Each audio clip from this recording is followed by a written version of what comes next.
আকাশবাণী কলকাতা। স্থানীয় সংবাদ পড়ছি শঙ্কর মুখোপাধ্যায়। বিশেষ খবর।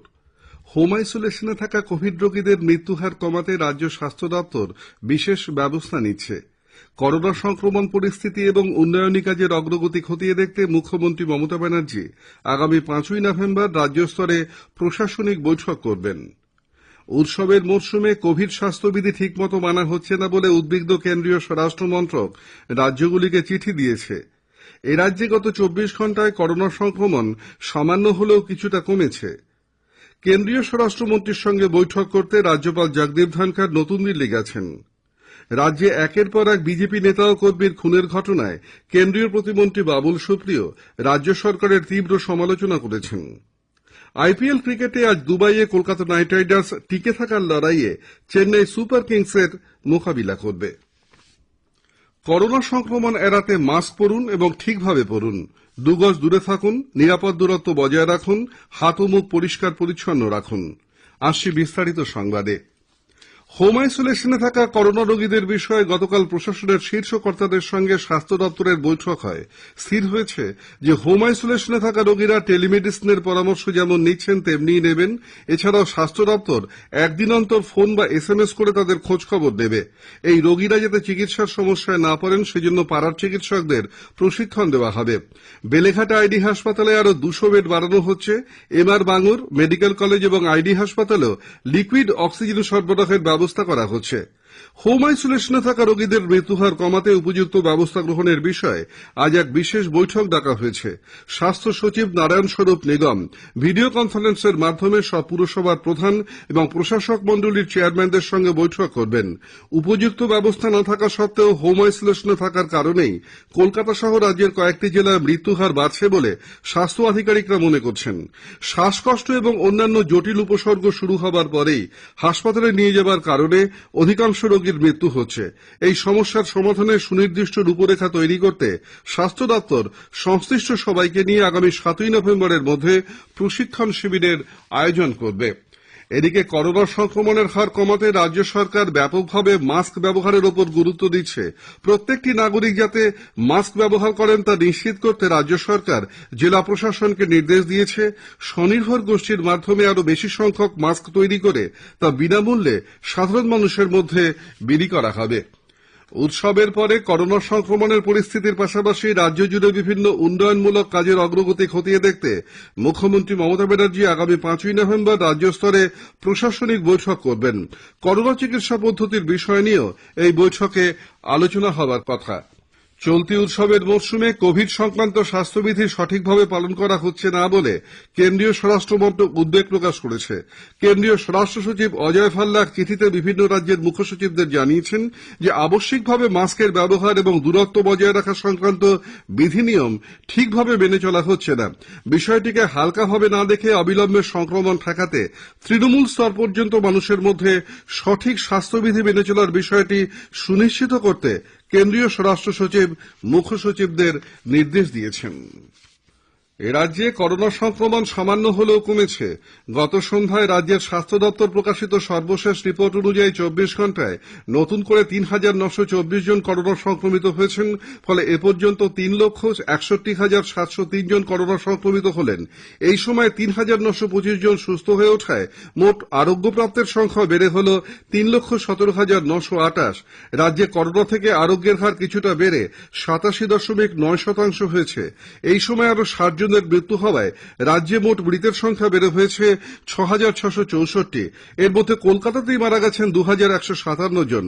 বর্তমানে ৩৭,১১১ জন করোনা আক্রান্ত রোগী চিকিৎসাধীন রয়েছেন। সংক্রমণ এবং মৃত্যুর নিরিখে রাজ্যের মধ্যে কলকাতায় শীর্ষে। এরপর রয়েছে উত্তর 24 পরগনা, হাওড়া এবং দক্ষিণ 24 পরগনা জেলা। উত্তরবঙ্গের জেলাগুলির মধ্যে সবচেয়ে বেশি আক্রান্ত দার্জিলিং, জলপাইগুড়ি, কোচবিহার এবং দক্ষিণ দিনাজপুর জেলায়। কলকাতা পুলিশের 3য় ব্যাটালিয়নের এক আধিকারিক করোনায় আক্রান্ত হয়ে প্রাণ হারিয়েছেন। ওই পুলিশ আধিকারিক সপ্তাহখানেক আগে নমুনা রিপোর্টে করোনা পজিটিভ আসে। পূর্ব মেদিনীপুর জেলায় গত 24 ঘণ্টায় নতুন করে 139 জন করোনা আক্রান্ত হওয়ায় জেলায় মোট আক্রান্তের সংখ্যা বেড়ে হয়েছে 14,713।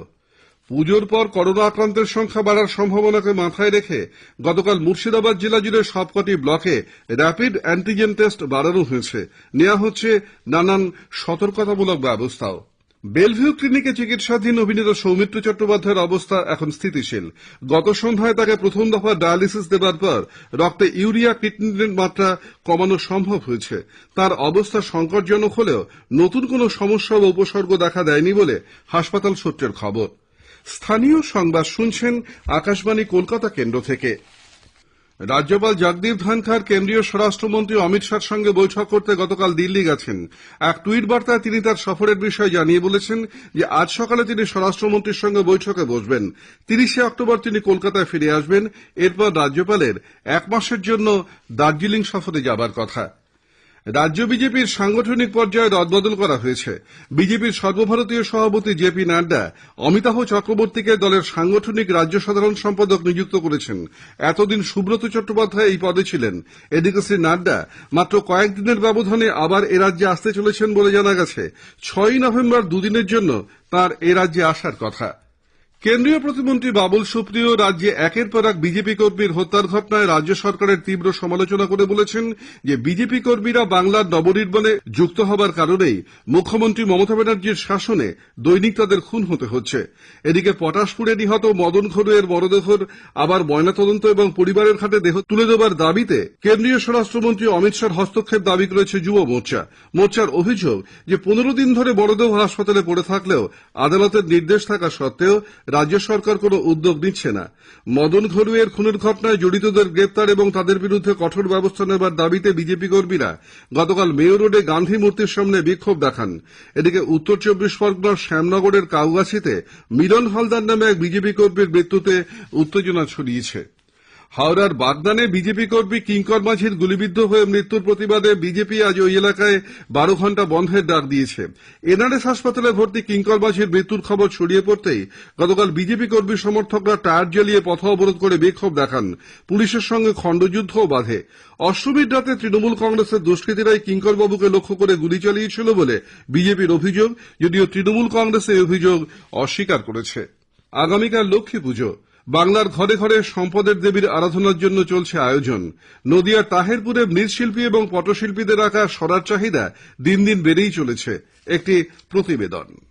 নদিয়ার তাহেরপুরের মৃৎশিল্পীরা মাটি দিয়ে তৈরি করে সরা, পরে সেই সরাই এঁকে চলে লক্ষ্মী সহ বিভিন্ন দেবদেবীর মূর্তি। লক্ষ্মী পুজোয় তাদের তৈরি লক্ষ্মীর সরার চাহিদা বেড়েই চলে। জেলার গণ্ডি ছাড়িয়ে রাজ্য এমনকি ভিন রাজ্যেও চলে যায় এই শিল্প সামগ্রী। এই কাজে শ্রমিক সহ শিল্পী পরিবারের ছেলেমেয়েরাও হাত লাগায়। লকডাউনের জেরে অনেকেই কাজ হারালেও তাহেরপুরের মৃৎশিল্পী পটশিল্পীদের কাজ কিন্তু থেমে নেই। অনুপম মদক, আকাশবাণী সংবাদ, নদিয়া। ভিনদেশ থেকে আমদানি শুরু হওয়া এবং সরকারি ভান্ডারে মজুদ পেঁয়াজ বাজারে আসার ফলে দীপাবলির আগে রাজ্যে পেঁয়াজের দাম কিছুটা কমতে পারে।